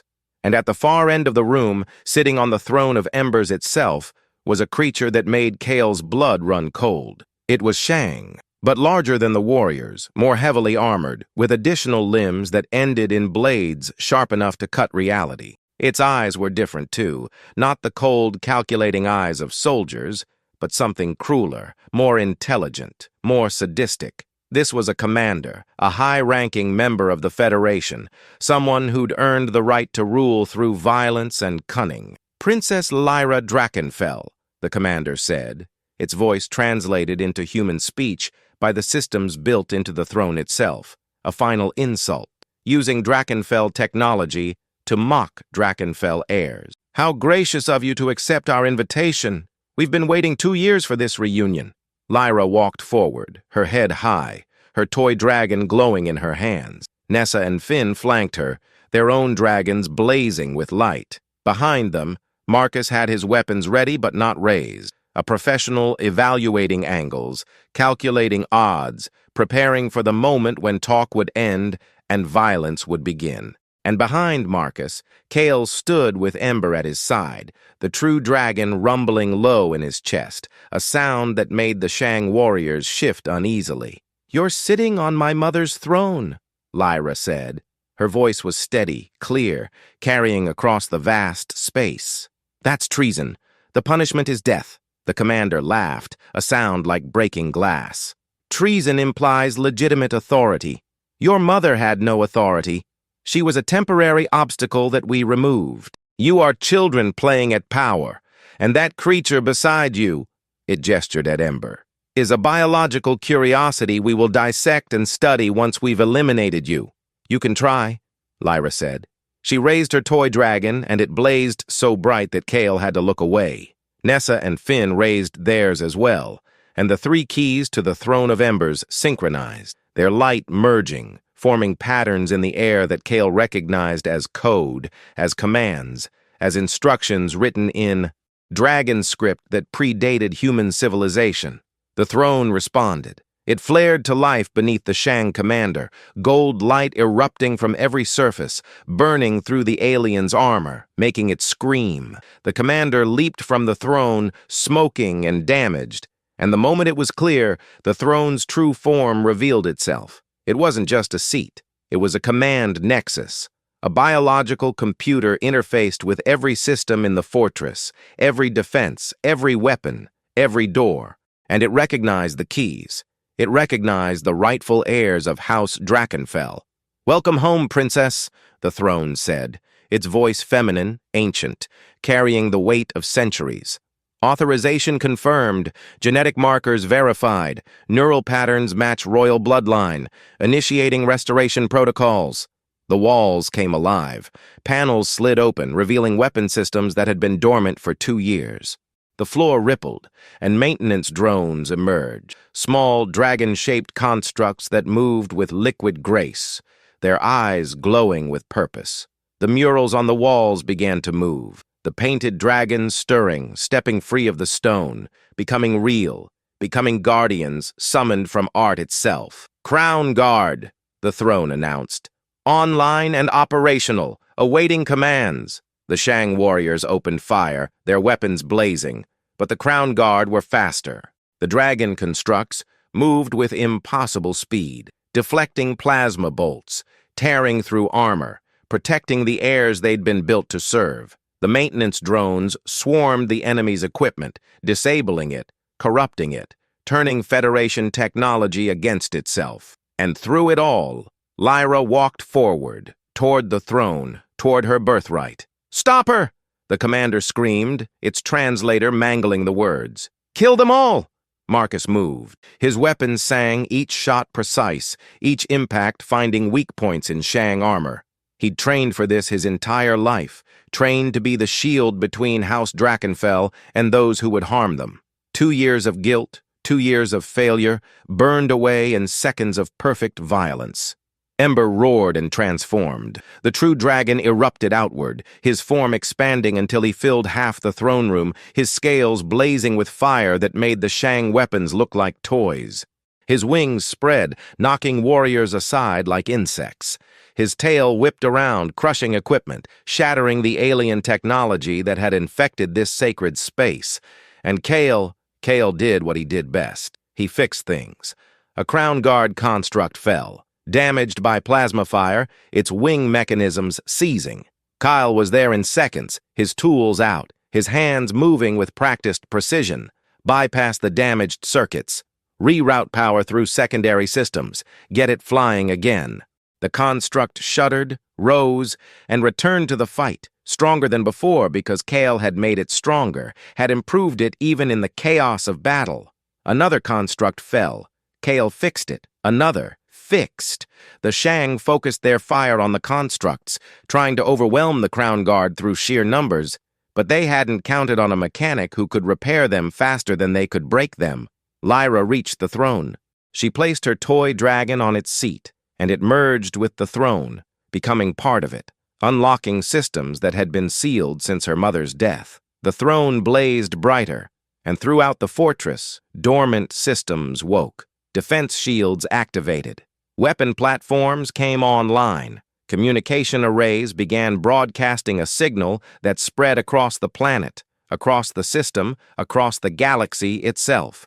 A signal that said, "The heirs have returned. The throne is claimed. The covenant is renewed."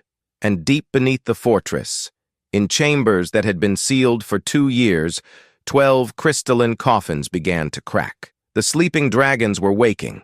The Shang commander realized its mistake.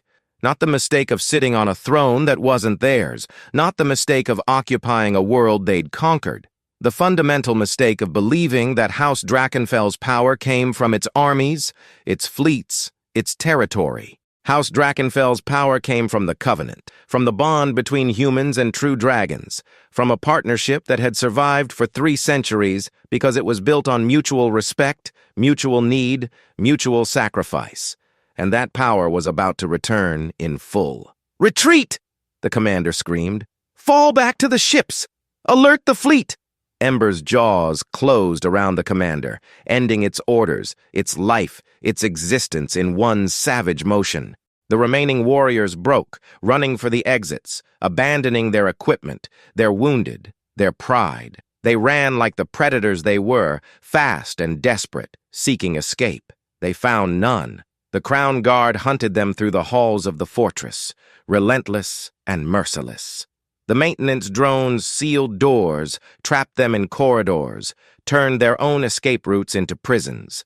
And above the planet, the Shang fleet suddenly found itself facing 12 dragon ships that hadn't been there moments before, ships that had been hidden in dimensional pockets, waiting for the signal to return. The battle lasted 3 hours. By the end, not a single Shang warrior remained alive on Pyria. Their fleet was scattered. Those ships that survived fleeing for jump distance, broadcasting warnings to the Federation. House Drakkenfell has returned. The Covenant is restored. Stay away from human space.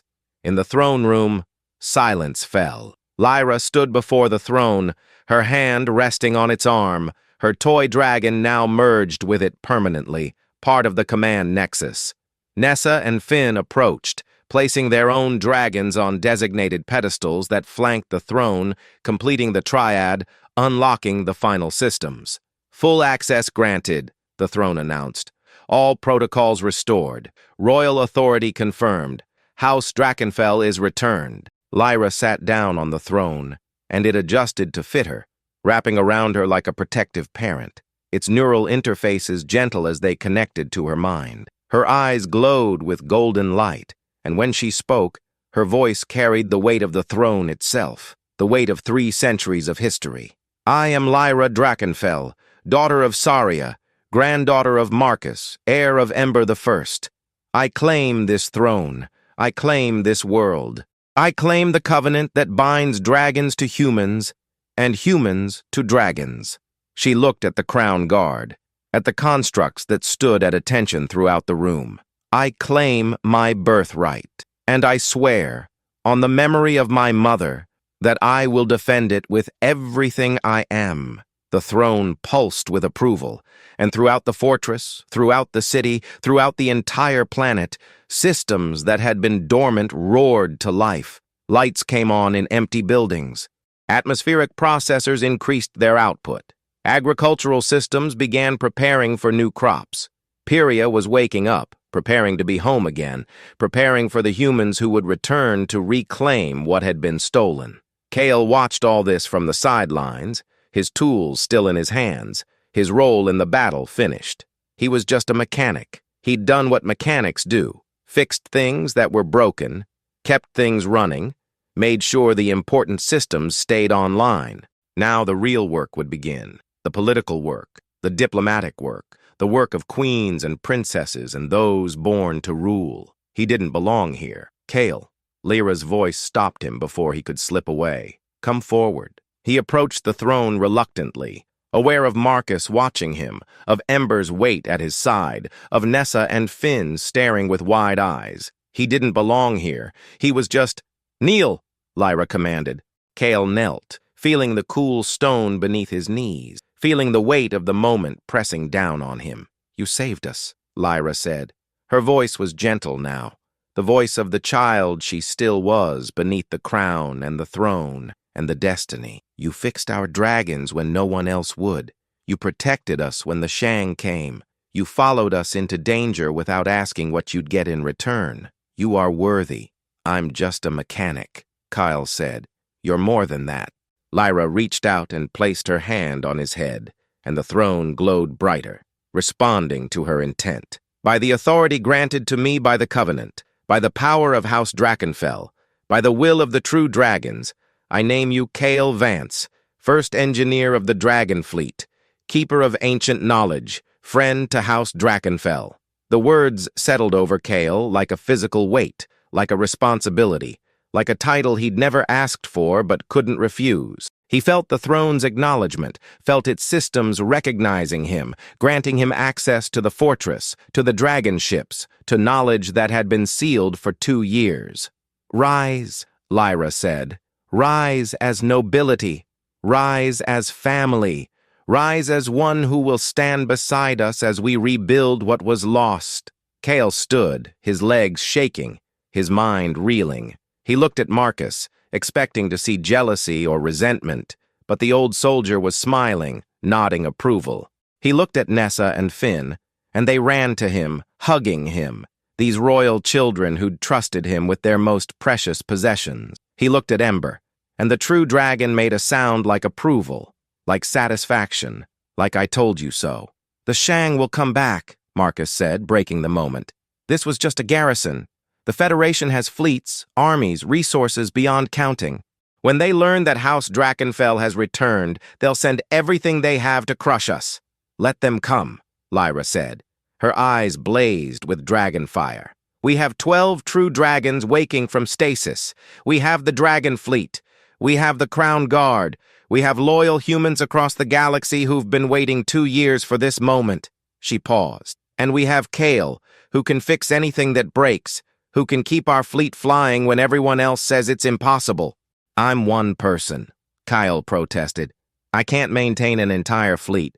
I can't train engineers, I can't—" "You can teach," Lyra said. "You can pass on what you know. You can build a new generation of mechanics and engineers who understand dragons the way you do, who see them as living things rather than machines." She smiled. "You fixed 3 toy dragons for free. Now you'll fix an entire civilization. Think you're up for it?" Kael looked around the throne room, at the damage from the battle, at the Crown Guard constructs waiting for repairs, at the systems that would need maintenance, at the dragon ships that would need mechanics, at the overwhelming scope of work ahead of them.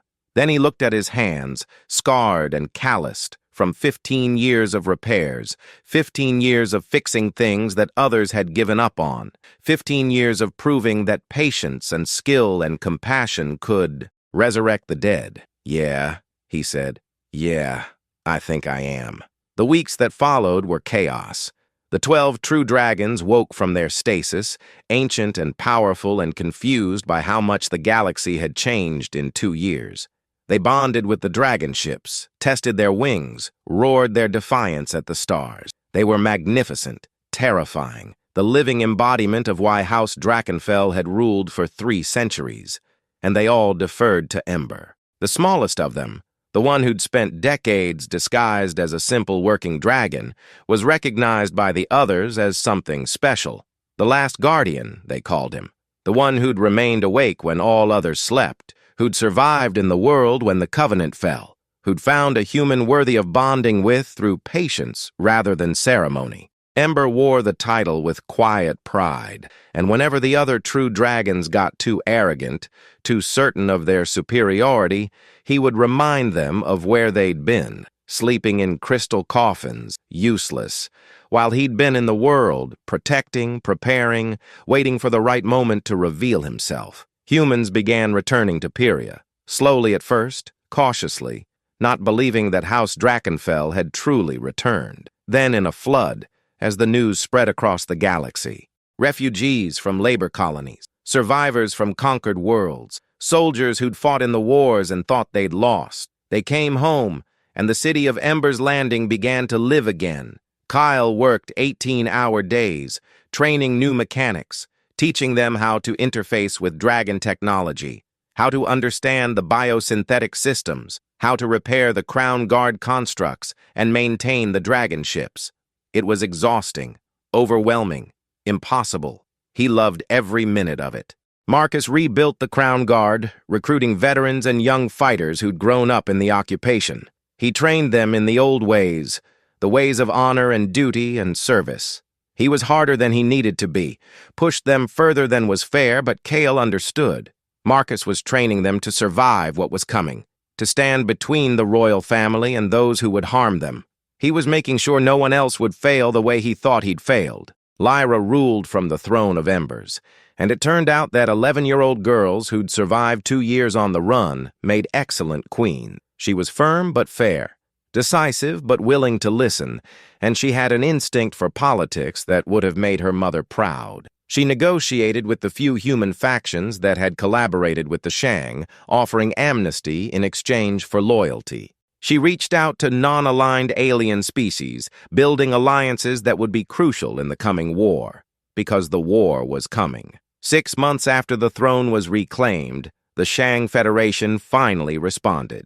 Not with a garrison, not with a patrol, with a fleet. 300 ships ranging from massive dreadnoughts to nimble fighters, carrying weapons that could crack planets and soldiers that had conquered half the galaxy. They arrived at Pyria expecting an easy victory, expecting to crush this resurgent human house before it could threaten the Federation's control. They found something else entirely. 12 true dragons, fully bonded to dragon ships, each one a match for a dozen Federation dreadnoughts. The Crown Guard, defending the planet with weapons that bent reality itself, and coordinating it all, keeping the fleet flying, keeping the weapons online, keeping everything running despite the impossible odds. A former mechanic named Kael, who'd learned that fixing things was the most powerful skill in the galaxy. The battle lasted 3 days. By the end of it, the Shang fleet was broken, scattered, fleeing back to Federation space with tales of impossible dragons and human determination. They'd lost 200 ships. House Drakkenfell had lost none. The galaxy took notice. Other human houses, scattered across the stars, began reaching out, pledging allegiance to Lyra, offering resources and soldiers and hope. Alien species that had been victims of Shang aggression saw an opportunity, a chance to resist, to fight back against the Federation that had seemed invincible.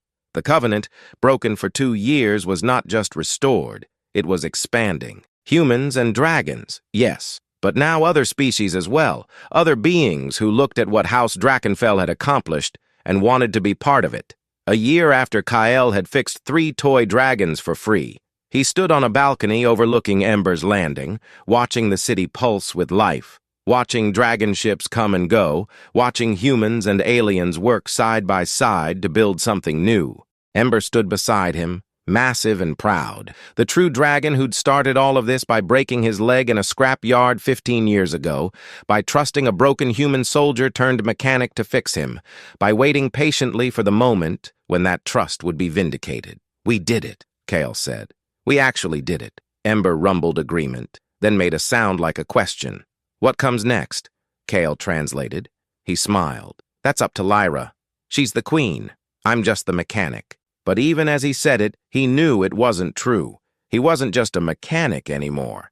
He was the first engineer of the Dragon Fleet, the person who'd trained hundreds of others, who'd built systems that would last for generations, who'd proven that small acts of kindness could change the course of history. He thought about those 3 children in the rain, asking him to fix their broken toys.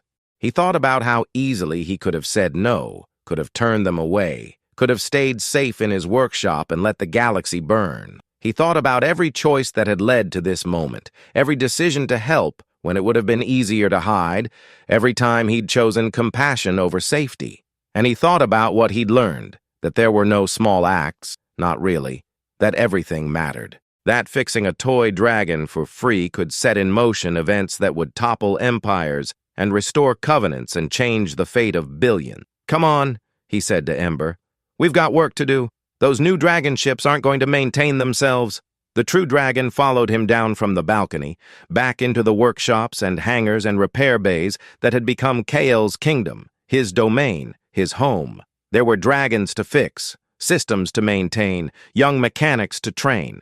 There was always something broken that needed repair. And Kael, who'd spent 15 years hiding from his failures, had finally learned that fixing things, really fixing them, with patience and skill and love, was the most important work in the galaxy. The Shang would come again, threats would emerge, new dangers would arise, but House Drakkenfell was ready. The Covenant was strong. And as long as there were mechanics who understood that broken things could be made whole, that lost causes could be reclaimed, that small acts of mercy could ripple across the stars, they would survive. They would thrive, one repair at a time. 3 years after the restoration of House Drakkenfell, Kael stood in the Grand Assembly Hall of Pyria, watching history unfold. Representatives from 47 human worlds filled the hall, along with delegates from 18 alien species, including 3 who had once been Shang allies, but had defected after witnessing what the Covenant could accomplish. The hall itself was a masterpiece of dragon architecture, its walls alive with bioluminescent patterns that responded to the emotions of those gathered, currently pulsing with anticipation, hope, and the electric tension of momentous decisions. At the center of it all, sitting on a raised platform that allowed everyone to see her, was Lyra Drakkenfell. 14 years old now, tall for her age, wearing armor of dragon scales that had been gifted to her by Ember himself. She looked every inch the queen she'd become, confident, powerful, wise beyond her years. But Kael could still see the child she'd been, standing in his workshop doorway with broken toys and desperate hope. "The Shang Federation has requested terms," Lyra announced, her voice amplified by the hall's acoustics to reach every corner. After 3 years of conflict, after losing 700 ships and 23 systems, they wished to negotiate peace. Murmurs rippled through the assembly. Some voices called for continued war, for pushing the advantage, for making the Shang pay for every human they'd killed, every world they'd conquered. Others urged caution, warned against overextension, reminded everyone that the Federation was still vast, still powerful, still capable of terrible retaliation if pushed too far. Lyra let them debate, watching, listening, learning. She'd grown into her role in ways that astonished everyone who knew her. The street child who'd hidden in maintenance tunnels now commanded fleets, negotiated treaties, and made decisions that affected billions of lives. She'd earned the loyalty of her people not through bloodline alone, but through competence, courage, and an unwavering commitment to protecting those who couldn't protect themselves. Marcus stood behind her, captain of the Crown Guard once more, his armor gleaming, his presence a reminder that House Drakkenfell's strength came not just from dragons, but from the humans who served them with absolute devotion. He'd trained 3,000 soldiers in the past 3 years, building an army that combined ancient honor with modern tactics. Nessa and Finn sat on either side of their sister's platform, now 11 and 8 respectively, each wearing the regalia of dragon speakers, humans who could communicate directly with the true dragons, translating their wisdom for those who couldn't understand the ancient language. They'd grown into their roles as well, no longer the frightened children clutching broken toys, but young nobles learning to navigate the complex web of galactic politics. And throughout the hall, maintaining systems, monitoring the environmental controls, ensuring that everything ran smoothly, were the engineers Kael had trained. Hundreds of them now, spread across the entire dragon fleet, keeping the ancient technology running, developing new innovations that blended dragon biosynthetics with human engineering. Kael had built something that would outlast him, a legacy of knowledge, of skill, of the understanding that technology worked best when you treated it with respect, with care, with love. The debate in the hall continued for hours. Finally, Lyra raised her hand, and silence fell instantly. "I hear your arguments," she said, "both those who wish to continue the war and those who wish for peace. You're all correct. The Shang deserve punishment for what they've done. But punishment without purpose is just revenge, and revenge doesn't rebuild destroyed worlds or bring back the dead." She stood, and the bioluminescent walls pulsed brighter, responding to her determination. "We will negotiate with the Shang," she continued, "but not as conquered peoples begging for mercy. We negotiate as equals. We demand reparations for every human world they occupied, compensation for every life they destroyed, and most importantly, recognition of the Covenant as the governing authority in human space. The Shang will never agree to that," someone called out. "They'll see it as weakness. Then they'll learn differently," Lyra said. "We've proven our strength in battle. Now we'll prove our strength in peace. We'll show the galaxy that humans don't just survive, we build. We create. We make things better than we found them." She paused, looking directly at Kael. "We fix what's broken, even when everyone else says it's beyond repair." The assembly erupted in approval, delegates rising to their feet, cheering, pledging support. The decision was made. House Drakkenfell would negotiate from a position of strength, would demand terms that recognized human sovereignty, would build a peace that could last. After the assembly, Kael found himself summoned to the throne room. He'd been here countless times over the past 3 years, usually to report on fleet maintenance or discuss technical issues. But this felt different, more formal, more significant. Lyra sat on the throne of embers, but she wasn't alone. All 12 true dragons were present, their massive forms filling the space, their eyes glowing with ancient wisdom. Ember stood closest to the throne, his scales gleaming, his presence radiating power and pride. Marcus was there, along with Nessa and Finn, the entire royal family, assembled for something important. "Kael Vance," Lyra said formally, "first engineer of the Dragon Fleet, keeper of ancient knowledge, friend to House Drakkenfell. Approach." Kael walked forward, his footsteps echoing in the vast chamber, and knelt before the throne as protocol demanded. He'd never gotten completely comfortable with the formality, the ceremony, the weight of nobility that Lyra had placed on his shoulders 3 years ago. He was still, at heart, a mechanic who preferred working with his hands to attending state functions. "You have served House Drakkenfell with distinction," Lyra continued. "You've trained hundreds of engineers, maintained the Dragon Fleet through 3 years of war, and developed innovations that have kept us ahead of Shang technology. Your contributions are immeasurable." "I just did my job," Kael said. "You did far more than that." Lyra stood, descending from the throne, approaching him. "You saved 3 children when no one else would help them. You fixed their toys for free, expecting nothing in return. You followed us into danger, protected us, believed in us when believing seemed foolish." She placed her hand on his shoulder. "You changed everything, Kael. Not through violence or conquest, but through simple kindness, through seeing value in things others dismissed as worthless." She nodded to Nessa, who stepped forward carrying something wrapped in dragon-scale cloth. Lyra took it, unwrapped it, and revealed what lay inside. It was one of the toy dragons. Lyra's dragon, the first one Kael had repaired, restored to its original form, no longer merged with the throne, but independent once more, glowing with soft golden light. "I had the throne release it," Lyra explained. "It served its purpose, unlocking the systems, restoring the covenant. But it was never meant to be a key forever. It was meant to be what you made it, a work of art, a treasure, a reminder of what we were and what we can be again." She placed the toy dragon in Kael's hands. It was warm, alive, its tiny eyes looking up at him with what seemed like recognition, like gratitude. "I'm returning it to you," Lyra said.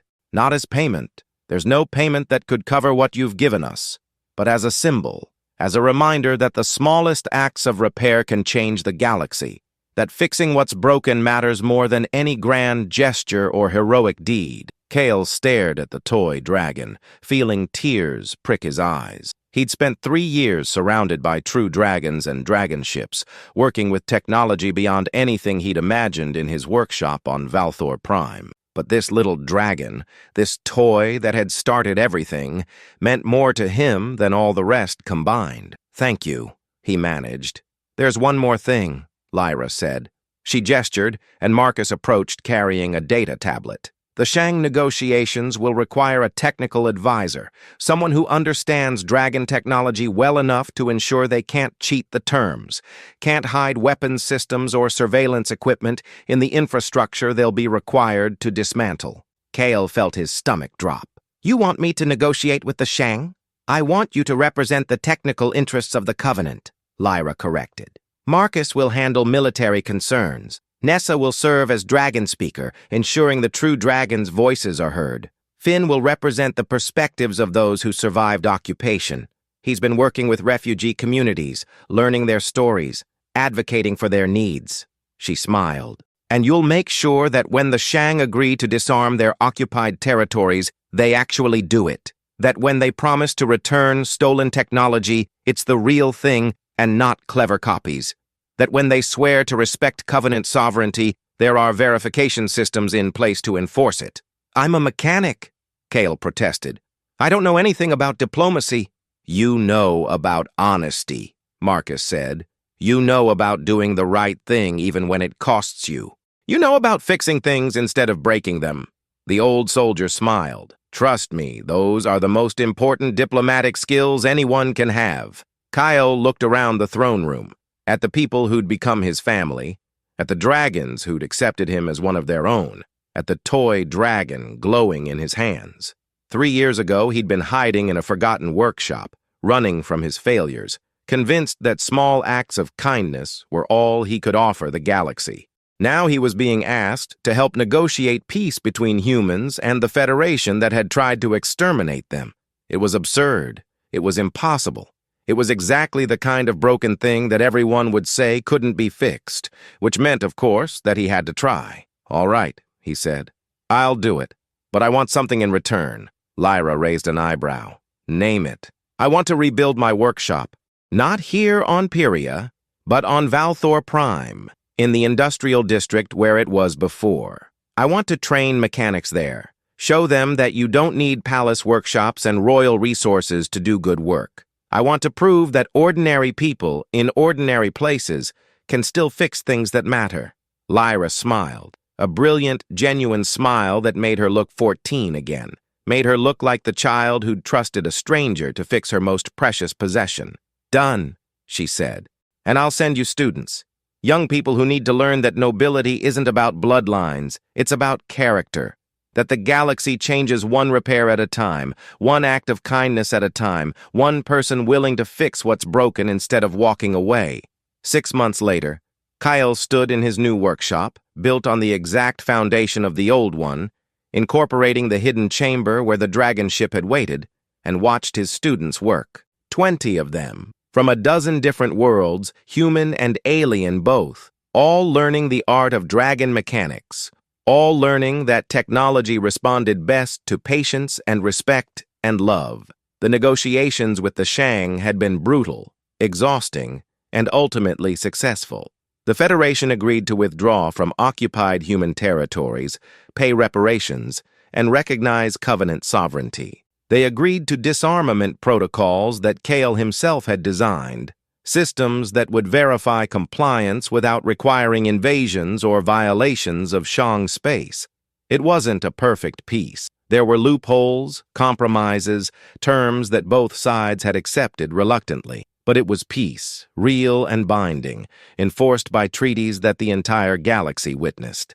And it held. Ember dozed in his old spot, the heated platform that Kael had rebuilt exactly as it had been, and occasionally opened one eye to watch the students work. The true dragon had become something of a legend in the past few years, the last guardian, the dragon who'd hidden among humans, waiting for the right moment to reveal himself. But to Kael, he was just Ember, his friend, his companion. The dragon he'd saved 15 years ago, who'd repaid that kindness by helping save an entire civilization. Master Kael? One of the students approached, holding a damaged dragon construct. I can't figure out what's wrong with this one. The power core seems fine, the neural pathways are intact, but it won't activate. Kael took the construct, examining it with practiced eyes. He could see the problem immediately. A blockage in one of the subsidiary circuits, easy to miss if you weren't looking carefully, easy to fix once you knew where to look. Here, he said, showing the student. See this junction? There's corrosion buildup preventing the signal from getting through. Clean it carefully, don't force anything, and it should come right online. The student nodded, understanding, and returned to their workbench. Kael watched them work, making sure they had the technique right, and felt a deep satisfaction. This was what mattered. Not grand battles or political negotiations or being named nobility. This, passing on knowledge, teaching others to fix what was broken, building a future where more people knew how to repair than destroy. A shadow fell across the workshop entrance. Kael looked up to see 3 figures standing in the doorway, silhouetted against the afternoon light. 3 children, maybe 9 or 10 years old, wearing ragged clothes, carrying something wrapped in cloth. Kael's heart skipped. For a moment, he was transported back 3 years, remembering another group of children, another desperate request, another moment when he could have said no and changed nothing. "Are you Master Kael?" the eldest child asked. "The one who fixes dragons?" "I am," Kael said. "We heard you help people, even if they can't pay much." The child unwrapped the cloth, revealing a dragon construct. Not a toy, but a small working dragon, the kind used for deliveries or light labor. It was in bad shape, one wing missing, its power core cracked, its scales dull and lifeless. "This was our dad's," the child continued. "He used it for his business, but he died last year and we can't afford to have it fixed. All the other mechanics said it was worthless, that we should just scrap it, but it's all we have left of him. So we thought, maybe—" The child trailed off, hope and desperation warring in their eyes, and Kael saw himself reflected there. Saw every person who'd ever needed help and been turned away. Saw every broken thing that someone had dismissed as not worth saving. He reached out and took the dragon construct, feeling its weight, its damage, its potential for restoration. "Leave it with me," he said. "Come back in a week." "We don't have much money," the child said, reaching for a small pouch. "But we can—" "Keep it," Kael interrupted gently. "Buy food. Take care of yourselves. That's payment enough." The children stared at him, disbelieving, then broke into smiles that could have lit the entire workshop. They thanked him profusely, promised to tell everyone about his kindness, and ran off into the streets of Valthor Prime's industrial district. Kael's students had stopped working, watching the exchange, and he saw understanding dawn in their eyes. "This is the lesson," he told them. "Not the technical skills, not the knowledge of circuits and neural interfaces, though those matter. The real lesson is this. Everything that's broken deserves a chance to be fixed. Everyone who asks for help deserves to be heard. And small acts of kindness, done without expectation of reward, are the foundation of everything good in the galaxy." He set the damaged dragon on his workbench, already analyzing what it would need, already planning the repairs. It would take time, it would take skill, it would take materials that weren't cheap, but it would be worth it, because somewhere in the galaxy 3 children would get back something precious, would learn that the world wasn't all cruelty and indifference, would carry that lesson forward, would help others in turn, would continue the chain of kindness that Kael had forged with 3 toy dragons and a decision to help when help was needed. Ember stirred from his platform, padded over, and pressed his head against Kael's shoulder. The dragon made a sound like approval, like satisfaction, like "This is who you are, this is who you've always been, and I'm proud to have chosen you." "Yeah," Kael murmured, running his hand along Ember's scales. "Yeah. Me too." Outside, Valthor Prime went about its business. The Shang were gone now. The occupation ended, the colony returning to human control.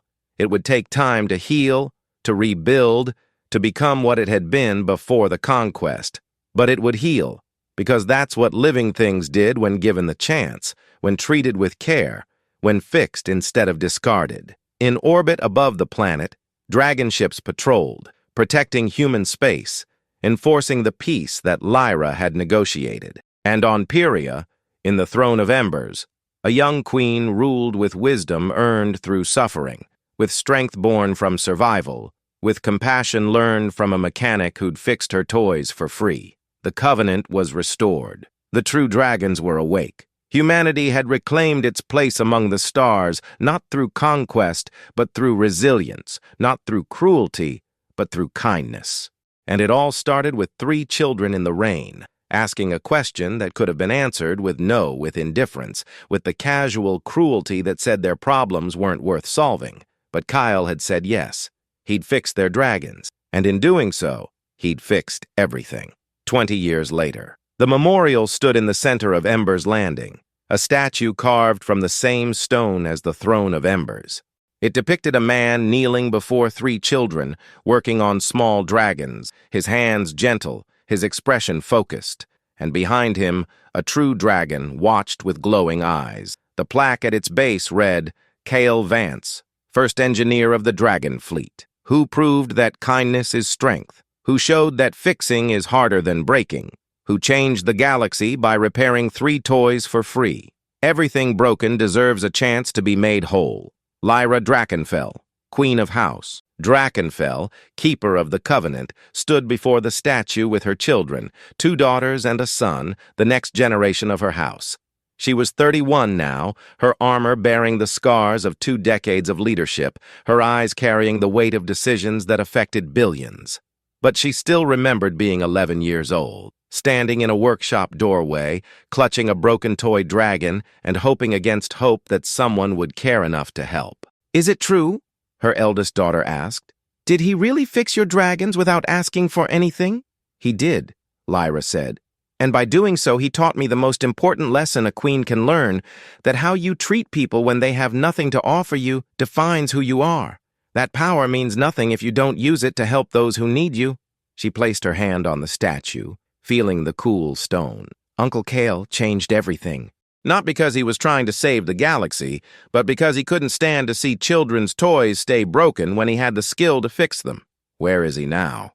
her son asked.